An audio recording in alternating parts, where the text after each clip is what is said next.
बोलो श्री प्राणनाथ प्यारे की जय। बोलो श्री कृष्ण कन्हैया लाल की जय।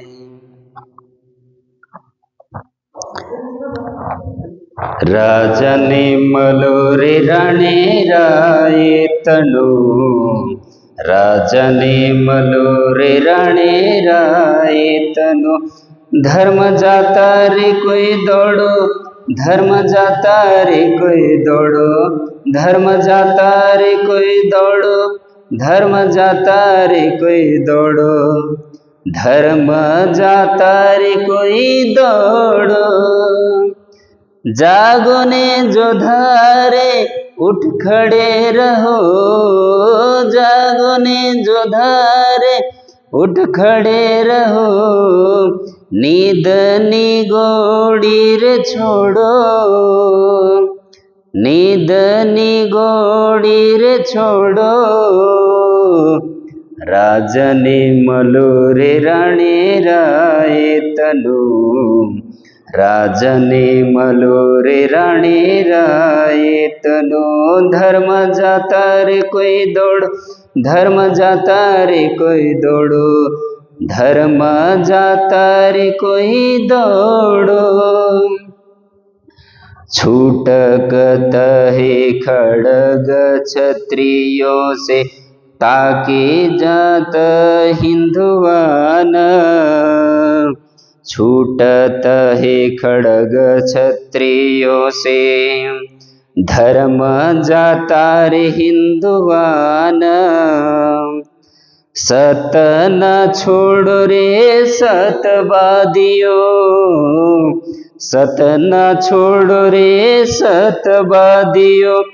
जोर बड़्यो तुर कान, जोर बड़्यो तुर कान, जोर बड़्यो तुर कान, जोर बड़्यो तुर कान, जोर बड़्यो तुर कान।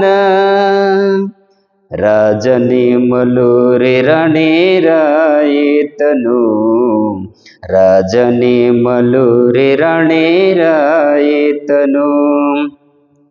त्रैलोक में उत्तम खंड भरत को, तामे उत्तम हिंदू धर्म। त्रैलोक में उत्तम खंड भरत को, तामे उत्तम हिंदू धर्म।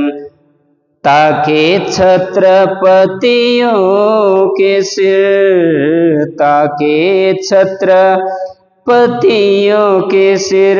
आए रहे इत शर्म, आए रहे इत शर्म, आए रहे इत शर्म, आए रहे इत शर्म, आए रहे इत शर्म। राजने मलोरे रणे राये तनु, राजने मलोरे रणे राये तनु। असुर लगाए हिंदुओं पर जजिया, वाको मिले नहीं खान पान। असुरे लगाए रे हिंदुओं पर जजिया, वाको मिले नहीं खान पान। जो गरीब ना दे सके जजिया, जो गरीब ना दे सके जजिया। ताए मार करे मुसलमान, ताए मार करे मुसलमान, ताए मार करे मुसलमान, ताए मार करे मुसलमान, ताए मार करे मुसलमान। राजने मलोरे रणे राये तनु, राजने मलोरे रणे राये तनु, राजने मलोरे रणे राये तनु, राजने मलोरे रणे राये तनु। प्रगट निशान रे धूम्र के थे मास, पर सुध न करे अज कोई इत। प्रगट निशान धूम्र केत खे बास, पर सुध न करे अज कोई इतम। बेगे ने पधारु बुद्ध जिया समय, बेगे ने पधारु बुद्ध जिया समय।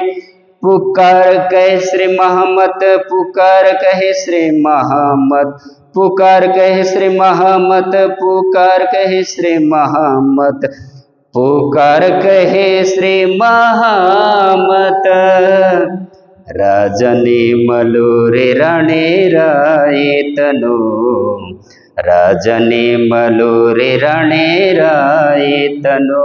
धर्म जाता रे कोई दौड़ो, धर्म जाता रे कोई दौड़ो, धर्म जाता रे कोई दौड़ो, धर्म जाता रे कोई दौड़ो, धर्म जाता रे कोई दौड़ो।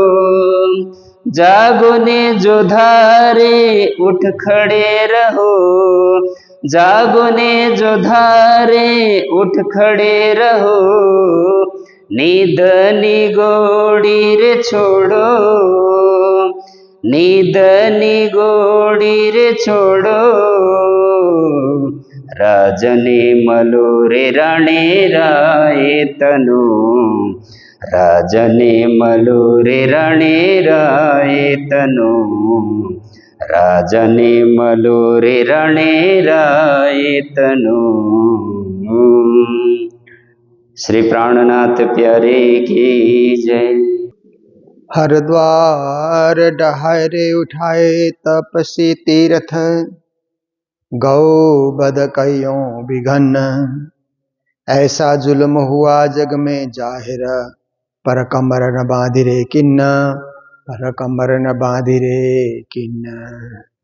बोलो कृष्ण कन्हैया लाल की, श्री निजानंद स्वामी की, श्री प्राणनाथ प्यारे की, महारानी बाईजुराज की, महाराजा छत्रसाल की, गुरुजी मंगलदास महाराज की, श्री कृष्ण प्रणामी धर्म की, तीनों पुरी धाम की, सर्व सुंदर साथ की। सूर ने कहलाए रे, सेवा करे असुर की प्रणाम। उपस्थित धर्म प्राण शिरोमणि सुंदर साथ जी, माताएं, बहनें, भाइयों, सूर और असुर की सृष्टि देखिए। सृष्टि तो एक सी होती है। हर कोई संसार में आता है तो किसी मां को माध्यम बना करके संसार में जन्म लेता है, और जन्म लेने की रीत भी एक है। सभी मनुष्य जितने भी जन्म लेते हैं एक ही रीत से जन्म लेते हैं, और जन्म लेने के बाद जो बाल्यकाल है वो भी एक ही रीत से जीते हैं। सबके सब आप देखिए, माँ का दुग्धपान करना, फिर धीरे धीरे थोड़े बड़े होने के बाद गाय का दुग्धपान करना, फिर अन्न इत्यादि आहार करना, खेलना, दौड़ना, कूदना। ये देखिए, ये सब क्या है कि बचपन भी एक सी बीतती है, पर धीरे धीरे वो जब जवान होने लगते हैं तब वृत्ति अलग अलग हो जाती है। सूर की वृत्ति अलग, असुर की वृत्ति अलग हो जाती है, क्योंकि किसी में तमोगुण ज्यादा, कोई तमोगुण को ज्यादा बढ़ावा देता है, कोई सतगुण को ज्यादा बढ़ावा देता है। जो सतगुण को बढ़ावा देगा वो सूर कहलाएगा, देव कहलाएगा। जो तमोगुण को बढ़ावा देता है वो असुर कहलाता है। ऐसे श्रीमद् भागवत में और अन्य पुराणों में सृष्टि के विषय में देखा जाए तो ऋषि कश्यप की दो पत्नियां थी, अदिति और दीति। तो अदिति के द्वारा तो सूर्य की सृष्टि हुई, देवताओं की सृष्टि हुई।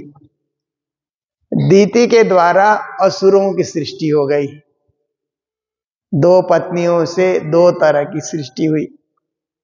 ऐसे जो जन्मे सब मनुष्य ही जन्मे हैं, ऋषि के पुत्र ही जन्मे हैं, परंतु अदिति के बच्चों ने, पुत्रों ने, जो 12 की संख्या में थे, उन्होंने देवताओं का जैसा कार्य किया, देव कार्य, अच्छा कार्य, शुभ कार्य, मंगलमय कार्य किया। और दीति के पुत्र लड़ने में, झगड़ने में, आपाधापी करने में, मारने में, मरने में जुट गए। उसको आसुरी वृत्ति कहा जाता है। सूर असुर की लड़ाई यही से शुरू होती है। फिर आपस में लड़ाई शुरू हो जाती है। आप देखिए, कभी कभी तो ये तो 2 माँ से जन्म हुए, बाप एक थे, माँ 2 थी, ऐसी कथा आती है पुराणों में। पर कभी कभी एक ही माँ बाप के बच्चे में भी सूर और असुर की वृत्ति आ जाती है। एक सूर वृत्ति में रहता है तो कहता है कि बंटवारे के टाइम में जो भी 2 भाई है, 3 भाई है, 4 भाई है, सबका हिस्सा बरोबर जाना चाहिए। ये तो माता पिता का प्रसाद है, माता पिता ने मेहनत करके कमाया है, तो इसमें सबको बरोबर हिस्सा चला जाए, वो सूर वृत्ति होती है। और किसी एक भाई में आसुरी वृत्ति आ जाए, असुर की वृत्ति, तो कहेगा नहीं मुझे ज्यादा चाहिए, तुम कम रखो हम ज्यादा रखते हैं। फिर लड़ाई शुरू हो जाती है, बंटवारे को लेकर के, माता पिता के धन को लेकर के लड़ाई कई परिवार में हमने देखा। विदेश में यह समस्या नहीं है। विदेश में तो बच्चे लोग माँ बाप से मांगते ही नहीं है, खुद कमाई करने लग जाते, उन्होंने पढ़ा दिया, हो गया। पर स्वदेश में क्या है कि स्वदेश में माता पिता का धन बच्चों को मिलता है। विदेश के माता पिता तो इच्छा है तो देते हैं, नहीं इच्छा है तो नहीं देने से भी कोई कुछ नहीं कर सकता है। पर स्वदेश के माता पिता तो बच्चों के लिए ही कमाते हैं ना, पूरी जिंदगी मेहनत करते हैं बच्चों को देने के लिए, बच्चों को छोड़ने के लिए। अपने हाथ से कोई दान पुण्य भी नहीं करते हैं, बच्चों के लिए चाहिए, बच्चों के लिए चाहिए, ऐसे करते रहते हैं। बाद में उसी प्रॉपर्टी को लेकर के बच्चे लड़ते हैं, फिर जिंदगी भर झगड़ते रहते हैं, केस करते हैं, कोर्ट में जाते हैं, हाई कोर्ट, सुप्रीम कोर्ट तक गए हैं। मैंने देखा है, कई परिवार को देखा है। और कई परिवार के तो लड़ते लड़ते दोनों ही मर गए, उम्र पूरी हो गई उनकी, दुनिया से चले गए, अब उनके बच्चे लड़ रहे हैं फिर। तो देखिए, आसुरी वृत्ति जब आती है उसका कोई अंत नहीं है। लड़ते रहो, झगड़ते रहो, दूसरे को परेशान करते रहो। एक ही माँ बाप के बच्चे हैं, जब ऐसी लड़ाई होती है तो एक कहता है उसको ठिकाने लगने नहीं दूंगा, चैन से रहने नहीं दूंगा, चैन की नींद सोने नहीं दूंगा। देखिए क्या बात है। तो मनुष्य अपनी वृत्ति को बिगाड़ता है तो वही असुर बन जाता है, वृत्ति को सुधारता है तो वही सूर बन जाता है। देखिए, ये तो अपनी सोच पे है ना। जैसे बंटवारे के दिनों में एक भाई सोचे कि मेरे को थोड़ा कम मिला तो क्या हुआ, ये तो माता पिता के धन का ही तो बंटवारा है, तकदीर का बंटवारा तो नहीं है। मैं अपने तकदीर में जो लेके आया हूं वो तो मैं कमाऊंगा ही, ऐसा सोच करके वो तो सूर वृत्ति होने से लड़ाई झगड़े के तरफ नहीं जाएगा। कम सही, हम खुश हैं, हम इसी में खुश हैं। और आसुरी वृत्ति की तरफ जाएगा तो नहीं, ऐसे नहीं चलेगा करके फिर कभी कभी पंचायत बैठती है, सगे संबंधी आकर के बैठते हैं, समझाते हैं, पर कोई मानने को तैयार नहीं होता। तो ये संसार की सृष्टि है, सूर असुर की सृष्टि से ये संसार बना है। इसीलिए यहाँ लड़ाई झगड़े, खींचातानी, तेरा मेरा, ये चलते रहता है। इसीलिए वकीलों को भी काम मिलते रहता है। वकील लोग भी कुछ ना कुछ अपना फिर गुजारा करते रहते हैं, उसी से केस कचहरी ना हो तो वकीलों का तो धंधा ही नहीं चलेगा। जैसे कहते हैं ना, राम राज्य, प्रभु राम ने जब राम राज्य शुरू किया तो सब खुश हुए, सबके सब लोग खुश थे। राम राज्य में नाखुश कोई नहीं था। प्रभु राम अपने दूतों को दूर दूर तक भेजते थे कि कोई नाखुश तो नहीं है। तो दूतों ने आकर के संदेश दिया कि 2 लोग नाखुश हैं, 2 लोग नाराज हैं आपके राम राज्य में प्रभु। तो प्रभु राम ने कहा कौन कौन है? कहा एक तो वैद्य लोग हैं, कोई बीमार होता ही नहीं तो उनका धंधा नहीं चल रहा है, इसलिए वो लोग नाखुश है। कोई बीमार हो, जैसे बीमारी का सीजन चले तो डॉक्टर लोग खुश होते हैं ना, अच्छा सीजन चल रहा है। जैसे आप देखिए कि पहाड़ी इलाका में कालिम्पोंग, दार्जिलिंग, गैंगटॉक जैसे इलाके में ठंडी में बीमारी नहीं आती है। दिसंबर जनवरी में तो सब डॉक्टर छुट्टी पे चले जाते हैं घूमने के लिए, कहाँ कहाँ। ये हेल्दी सीजन है बोलते हैं, कोई बीमार नहीं पड़ेगा। तो डॉक्टर वैद्यों को खुशी तब होती है जब कोई बीमार होता है। राम राज्य में कोई बीमारी नहीं होता था। और दूसरे वकील लोग थे। वकील लोग कहते कोई लड़ता ही नहीं, झगड़ता ही नहीं, तो हमको केस कहीं से मिलता नहीं है, गुजारा कैसे होगा। तो 2 वर्ग के लोग राम राज्य में नाराज होते थे। तो ये तो एक प्राचीन इतिहास है। पर आप देखिए कि दुनिया के अंतर्गत लड़ना झगड़ना ये आसुरी वृत्ति ही है। ऐसी वृत्ति विकसित करने से विकसित हो जाती है और उसको दमन करने से वो वृत्ति दब भी जाती है। कभी मन में विचार आए कि मुझे सूर बनना है, असुर नहीं बनना है, तो अपने आप को सुधार सकता है, सही मार्ग में लेकर के जा सकता है। आप देखिए बड़े बड़े डाकू हो गए ना, कई डाकुओं के नाम आते हैं ना, जो बीहड़ इलाकों में जंगलों में रहते हैं, लूटते हैं, आतंक मचाते हैं, ऐसे डाकू। फिर कभी उनके मन में आता है कि नहीं, ये धंधा ठीक नहीं है, हम सरकार से माफी मांग करके फिर अपने सामान्य जीवन हम जीना चाहते हैं, जैसे और लोग जीते हैं और जनता जीती है, ऐसे जीवन हम जीना चाहते हैं। तो सरकार भी माफ कर देती है और सामान्य जीवन जीते हैं। फिर कई कई लोग तो राजनीति में भी आ जाते हैं। तो आप देखिए कि वृत्ति को परिवर्तन करना कोई चाहे तो कर सकता है, पर कोई सोचे कि हम तामसी वृत्ति को बनाए रखेंगे। जैसे कुछ लोग होते हैं ना, गुस्सा करने को अपना गुण समझते हैं, बार बार गुस्सा करते रहना, लड़ते रहना, गुस्सा दिखाना घर में भी, समाज में भी, परिवार में भी, उसको अपना गुण समझते हैं। उसी से वो खुश होते हैं कि हमको कहीं भी जाकर के गुस्सा करना है। तो आसुरी वृत्ति हो गई हो। पर एक दिन मन में आ जाए कि गुस्से को छोड़ देंगे, इससे तो अपने को ही दुख होता है, औरों को तो होता ही है, खुद को भी दुख होता है। क्या करना है इसे दुर्गुण को पाल करके, तो वही सूर बन जाता है। तो हमें तो सूर के पक्ष में होकर के चलना है, असुर के पक्ष में नहीं जाना है। असुर का पक्ष विनाशकारी है, सूर का पक्ष निर्माणकारी है। तो श्री प्रहन्नाथ जी महाराज आज की चौपाई में कहते हैं, सूर ने कहलाए रे सेवा करे असुर की। उस समय की जो सेना थी न, मुगलों की सेना, उस सेना में हिंदू लोग ही भर्ती होते थे, नियुक्त होते थे, सेना में चले जाते हैं। लश्कर बोलते थे उस समय, उस सेना में चले जाते थे और फिर हथियार इत्यादि चलाना वहां पर सीखते थे।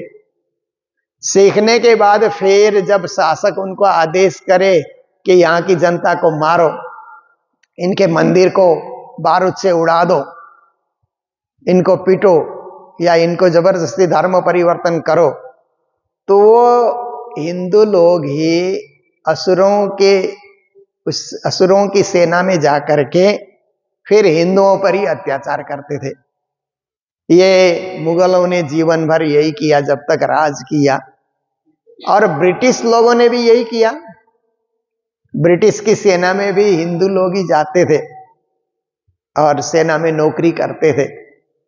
जब उनको ब्रिटिश लोग आदेश करें कि यहाँ जो जो स्वतंत्रता के लिए जो युद्ध छेड़ते हैं या स्वतंत्रता के लिए जो आवाज उठाते हैं उनका दमन करो, तुम लोग मारो, तो जालियांवाला बाग कहते हैं ना, जो बहुत हिंदू मारे गए वहां पर, बहुत भारत की जनता कुएं में दौड़ दौड़ करके, वहां है ना अमृतसर में जहां पर गुरुद्वारा है उसके सामने तो जालियांवाला बाग है, एक ही गेट था उसमें और हजारों लोग वहां पर मीटिंग कर रहे थे कि हमको स्वराज चाहिए, ब्रिटिश के राज में नहीं रहना है, हमको स्वराज चाहिए। इसके लिए वो वहां पर भाषण कर रहे थे। तो जनरल डायर करके एक जो जनरल था वो सेना लेकर के चला गया, उसमें सब हिंदू लोग भी थे, गोरखा भी थे, सब सेना के और रेजिमेंट के भी सब थे। उनको उसने कहा फायर करो, इनको यही खत्म करो, तो चलाया उन्होंने गोली वहां पर और बहुत सारे लोग मारे गए, बहुत सारे कुएं में कूद गए, वहां मर गए। विचित्र वो घटना, कभी जालियांवाला बाग जाकर के देखें तो ऐसे लगता है कि हमारे लोगों ने हमारे लोगों को मारा, प्रयोग के रूप में आ गए। तो श्री प्राणनाथ जी महाराज यही चीज यहाँ कर रहे हैं। सूर ने कहलाए, जन्म सिद्ध सूर के परिवार में, हिंदू परिवार में जन्म हुआ, सेवा करे असुर की, असुर की सेवा कर रहे हैं आप देखिए।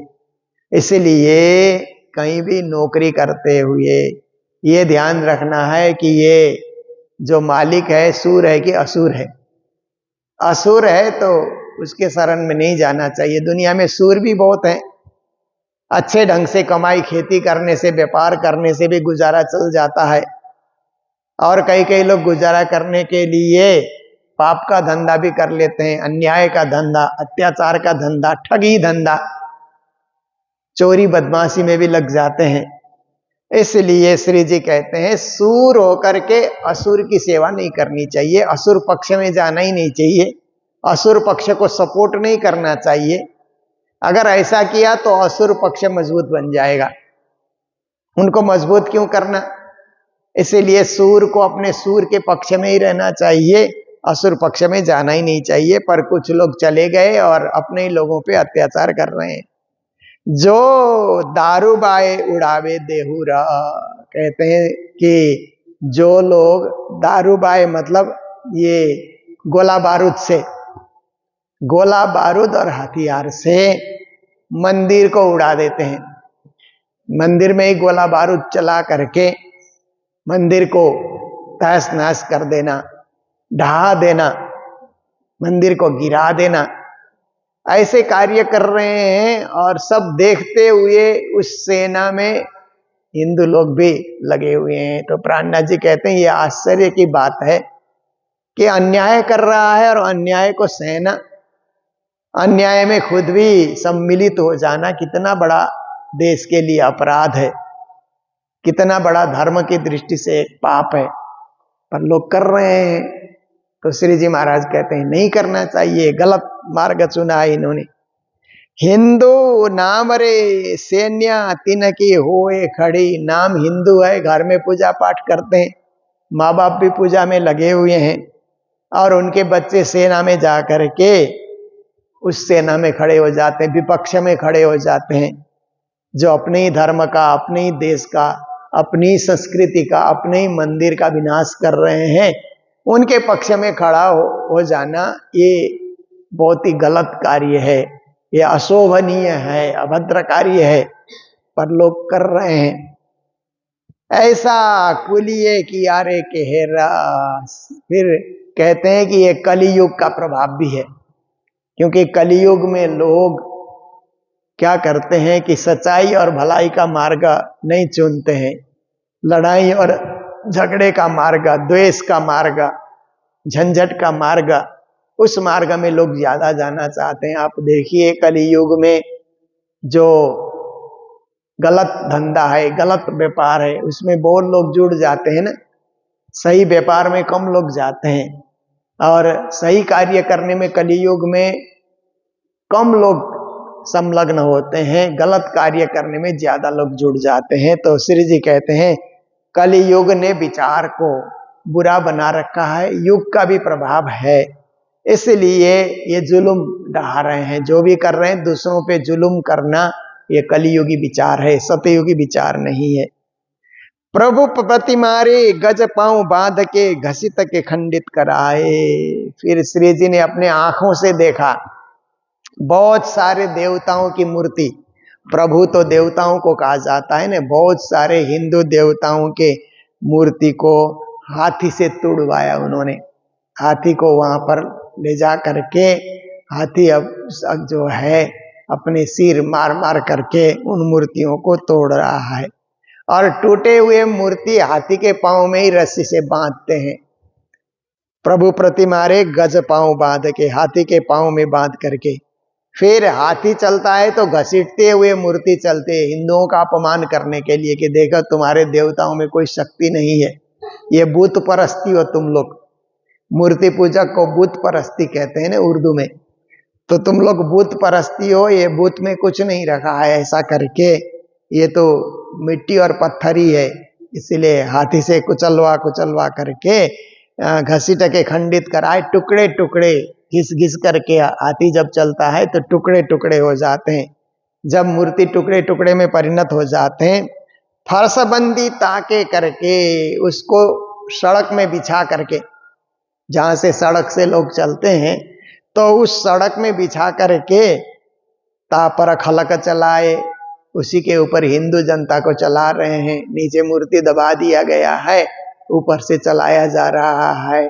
अभी भी कहा जाता है जो केशव राय का मंदिर, जो कृष्ण जन्म स्थान में मथुरा में केशव राय का मंदिर था, तो औरंगजेब ने क्या किया कि अपनी सेना को भेज करके केशव राय का मंदिर ढहा दिया, तुड़वा दिया।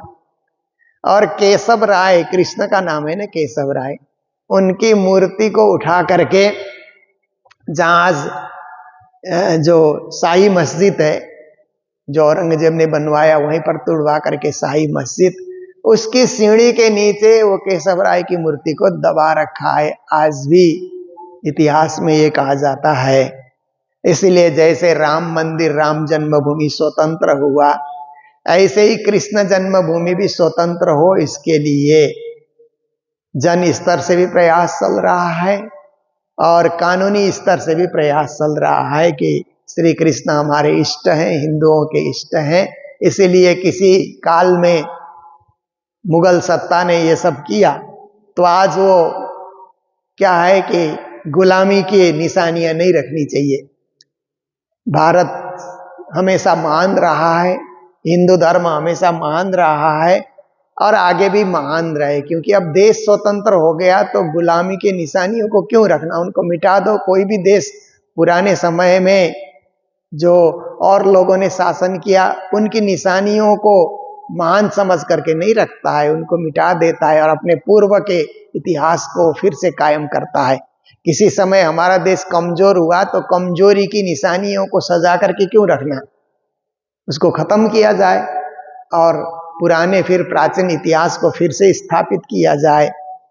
तो ये कार्य आज के दिनों में चल रहा है। तो देखिए, ऐसे तो एक उदाहरण हमने सुना कि केशव राय की मूर्ति आज भी वहां दबी पड़ी है। और जहां पर ज्ञानवापी मस्जिद है, उसमें कहा जाता है कि वहां पर जहां वुजू करते हैं, जल का कुंड है, वहां शिव जी की मूर्ति वहां पर डाली गई थी। उस समय जब मुगल सेना आई तो पुजारियों ने चुपके से वहां पर डाल दिया, ऐसा भी कहते हैं। आज उसकी भी खोज हो रही है। तो आप देखिए, ये सब क्या है कि इतिहास को बचाने का कार्य, संस्कृति को बचाने का कार्य, धर्म बचाने का कार्य प्रारंभ हुआ है। आज की सरकार ये कर रही है। ऐसे तो सरकार बीच में भी चलती रही, जब भारत स्वतंत्र हुआ तब से लेकर के तो सरकार तो चलती रही, पर उस सरकार ने क्या सोचा कि भारत जब स्वतंत्र हुआ, जो जमीन जिसके पास थी वो उसकी मालकियत उसी को रहेगी। ऐसा करके 70 साल तक उसकी खोज होने नहीं दी गई, पर आज उसकी खोज हो रही है। और खोज करके अपने इतिहास को पुनः कायम करने के लिए, पुनः स्थापित करने के लिए व्यवस्था बन रही है। ये जन सहयोग इसी प्रकार चलता रहेगा, जन मत इसी तरह चलता रहेगा, तो फिर देश का इतिहास पूर्ववत कायम हो जाएगा। पर जनमत इसके लिए जरूरी है, जनमत से ही तो सब कार्य होता है। तो श्री प्राणनाथ जी महाराज भी देश स्वतंत्र हो, इसके लिए उन्होंने ये चौपाई लिखी। ये कोई परम धाम भेजने के लिए चौपाइयां नहीं लिखी है, क्योंकि कोई भी महात्मा महापुरुष इस संसार में आता है तो जिस भूमि में आया उस भूमि के कल्याण के लिए भी कुछ सोचता है। तो प्राणनाथ जी महाराज ने देश के लिए जो सोचा, ये बहुत ही महत्वपूर्ण ये प्रकरण है। राजा ने मलोरे राणे राय तणो, इसमें देशभक्ति जगती है। इस प्रकरण को पढ़ने से देश प्रेम, देशभक्ति, राष्ट्रभक्ति, भारत भक्ति, हिंदू भक्ति, ऐसे सब भक्तियां इसमें जागती है। तो तापर खलक चलाए, ऐसे मूर्तियां तोड़ तोड़ करके सड़क बना करके जनता को चलने के लिए वहां पर आदेश दिया गया। ऐसे ऐसे अन्याय और अत्याचार भी उस मुगल काल में होते रहे। फिर कहते हैं असुरे लगाया रे हिंदुओं पर जेजिया। प्राणनाथ जी महाराज जब हरिद्वार में थे, हरिद्वार में सारे हिंदुओं का संगठन किया प्राणनाथ जी ने। आपस में ही लड़ रहे थे हिंदू लोग, तो तुम वैष्णव हो, तुम शैवी हो, हम शाक्त हैं, हम सन्यासी हैं, हम योगी हैं, हम निरंकारी हैं, या हम अलग अलग अखाड़ों के हैं। अखाड़ों में भी द्वेष, गंगा नहाने के लिए भी डंडे चलते थे, लड़ाइयां लड़ी जाती थी। कई बार बहुत सारे नागा साधु मारे गए, हजार नागा साधु गंगा नहाने के लिए मारे गए। तो ये मुगल शासन और ब्रिटिश शासन चाहता यही था कि आपस में ही लड़ते रहें, मरते रहें, तो स्वराज की आवाज नहीं उठेगी, स्वराज की आवाज दब जाएगी। ऐसा सोच करके वो लोग भी लड़ाते भिड़ाते रहते, लड़ने की प्रेरणा देते रहते थे। तो जब प्राणनाथ जी महाराज आए, प्राणनाथ जी ने कहा, अरे क्या बात है, अपने अपने वाद को लेकर के इतना विवाद करना, और मैं आया, मेरे साथ भी शास्त्रार्थ करना, इससे क्या मिला? किसी को 4 श्लोक ज्यादा आता है, किसी को कम आता है, तो उससे क्या हुआ? क्या देश का कल्याण हुआ? क्या धर्म का फायदा हुआ? क्या समाज के लिए उसको कुछ लाभ हुआ? कुछ नहीं। ये तो परस्पर की लड़ाई है। व्याकरण को लेकर के, शास्त्रों के श्लोकों को लेकर के परस्पर लड़ना, ये सबसे बड़ी कमजोरी है हिंदू समाज की। शास्त्रार्थ करना ये बड़ा कार्य नहीं है, अपने कमजोरी को प्रदर्शन करने वाला कार्य है। इसलिए प्राणनाथ जी महाराज ने शास्त्रार्थ के बाद सबको संगठित किया, एक ही आरती में सब लोग सम्मिलित हो गए, और प्राणनाथ जी ने कहा, चलो दिल्ली, हम तो दिल्ली से आए हैं और दिल्ली लौट कर जा रहे हैं, औरंगजेब के विरुद्ध हमको खड़ा होना है। तो सभी ने कहा कि आप अग्रगण्य हो जाइए, आप आगे हो जाइए, हम आपके साथ रहेंगे। पर आया कोई नहीं। जो श्री जी के साथ सुंदर साथ आए थे उतने ही दिल्ली पहुंचे, बाकी किसी ने साथ नहीं दिया। कुंभ नहा करके सब लोग घर घर चले गए, और जितने महंत और जितने भी नागा साधु थे अपने अपने अखाड़े में चले गए। पर जब तक हरिद्वार में 4 महीने का मेला लगा, हिंदुओं का एक विशेष संगठन जब दिखा, तो औरंगजेब ने सोचा कि इस तरह हिंदू संगठित होंगे तो फिर मुगल सत्ता को यहाँ से हटाएंगे, मुगल सत्ता के विरुद्ध ये लोग खड़े हो जाएंगे, झंडा लेकर खड़े होंगे, तो मुगल सत्ता कमजोर पड़ जाएगी। इसके लिए औरंगजेब ने एक कर लगाया, उसका नाम है जजिया कर। जजिया कर ये प्राणनाथ जी विक्रम संवत 1735 में हरिद्वार थे, 1736 में उसने जजिया कर लगाया जब प्राणनाथ जी दिल्ली आए थे। इसीलिए प्राणनाथ जी कहते हैं असुरे, औरंगजेब को संबोधन करते हुए असुर कह रहे हैं। ये असुर ने क्या किया? लगाया रे हिंदुओं पर जेजिया, हिंदुओं के ऊपर जेजिया कर लगाया। भारत में 2 बार जेजिया कर लगा है। एक कुतुबुद्दीन ऐबक करके शासक था, जिसने कुतुब मीनार, जिसके नाम से वो कुतुब मीनार है, पहले तो कहते हैं वहां भी विष्णु मंदिर था, परंतु उसने तोड़वा करके अपने नाम से मीनार खड़ा कर दिया, कुतुब मीनार कहा जाता है। उसके भग्नावशेष में भी हिंदू मंदिर के निशानियां है, आज भी है, इसके लिए भी केस चल रहा है। तो आप देखिए कि कुतुबुद्दीन ऐबक ने भी हिंदुओं के ऊपर जेजिया कर लगाया। फिर जब अकबर का समय आया तो अकबर ने जेजिया कर हटा दिया। अकबर थोड़ा हिंदुओं पर भी, उसकी एक पत्नी हिंदू भी थी, इसीलिए हिंदुओं पर अत्याचार नहीं करना चाहिए, हम यही राज कर रहे हैं, तो ये लोग हिंदू धर्म माने कोई बात नहीं, इस्लाम को स्वीकार न करें तो भी इनके ऊपर अलग से टैक्स कर नहीं लगाना चाहिए। तो अकबर ने उसको हटा दिया। फिर औरंगजेब के समय में आकर के औरंगजेब ने फिर जेजिया कर लगा दिया। तो प्राणनाथ जी उसका विरोध कर रहे हैं कि असुर ने हिंदुओं पर जेजिया कर लगाया, वहां के वो मिले नहीं खान पान, और हिंदुओं का खान पान मुस्लिम से नहीं मिलता है। हिंदू गाय को पूजते हैं और वो गाय को मार करके खा जाते हैं, तो खान पान कहाँ मिला? नहीं मिला। श्री जी कहते हैं वहां को मिले नहीं खान। जो गरीब ना दे सके जेजिया, और जो गरीब हिंदू है जेजिया कर नहीं भर सकता है, ताए मार करे मुसलमान, उसको पीट पीट करके इस्लाम में वो धर्मांतरण करते थे, इस्लाम में दीक्षित करते थे। तो प्राणनाथ जी को ये सब अच्छा नहीं लगा। ये अन्याय है, जनता के ऊपर अन्याय है, देशवासियों के ऊपर अन्याय है, भारत पर अन्याय का शासन चल रहा है। इसीलिए प्राणनाथ जी ने सारे राजाओं को एक हो करके उस मुगल सत्ता के विरुद्ध लड़ने के लिए आह्वान किया। पर उस समय के राजा लोगों ने प्राणनाथ जी की आवाज नहीं सुनी। मात्र एक छत्रसाल ने उस आवाज को सिरोधार्य किया, बाकी राजा लोग तो सुनते रहे परंतु हिम्मत नहीं जुटा पाए। यही प्रकरण हमारे सामने चल रहा है, और इसमें हम लोग भी यही सोचते हैं कि हम सब में भी साहस हो, शौर्य हो, बल हो।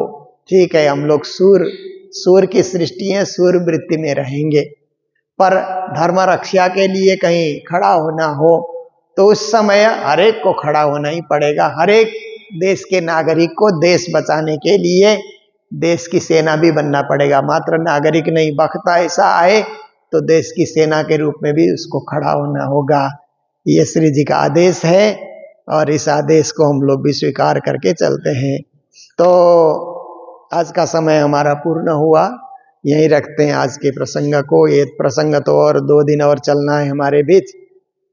तो हम तो त्योहार में चल रहे हैं और लक्ष्मी पूजा का कार्यक्रम तो पूर्ण हो ही गया, गौ पूजा का कार्यक्रम है, फिर गोवर्धन पूजा का कार्यक्रम है, एक के बाद एक पूजा, और भैया दूज का कार्यक्रम है।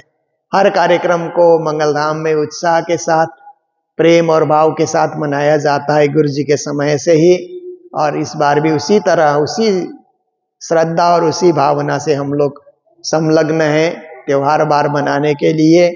और गोवर्धन पूजा के दिन तो सारे सुंदर साथ यहाँ पर आते हैं, और शाम को 6 से 8 बजे तक बहुत अच्छा यहाँ पर एक उत्सव मनता है।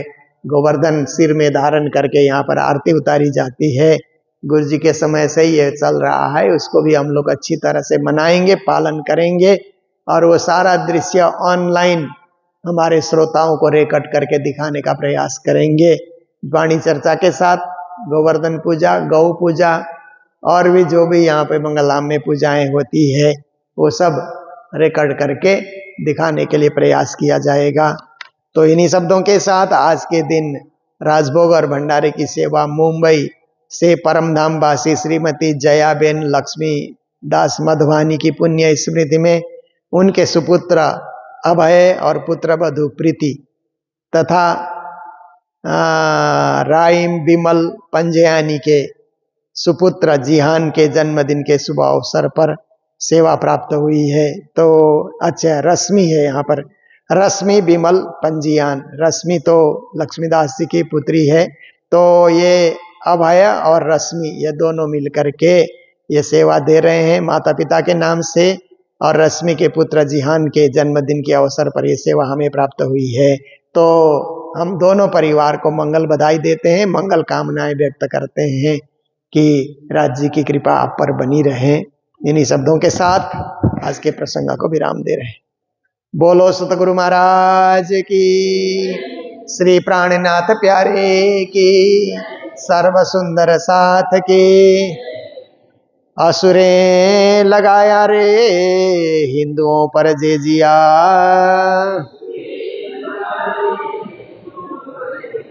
वाको मिले नहीं खान पान, जो गरीब न दे सके जे जिया, ताए मार करे मुसलमान,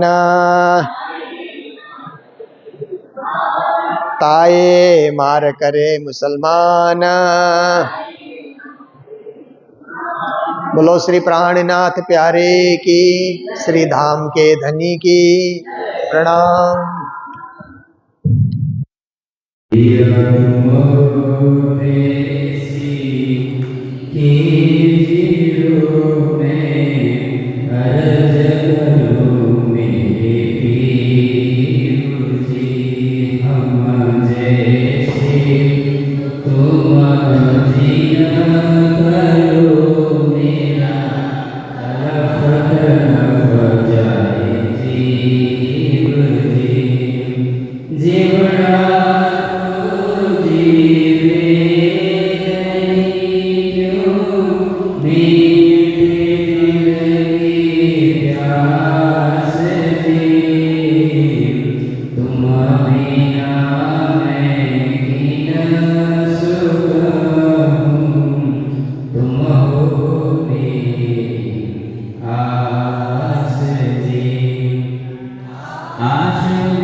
Mama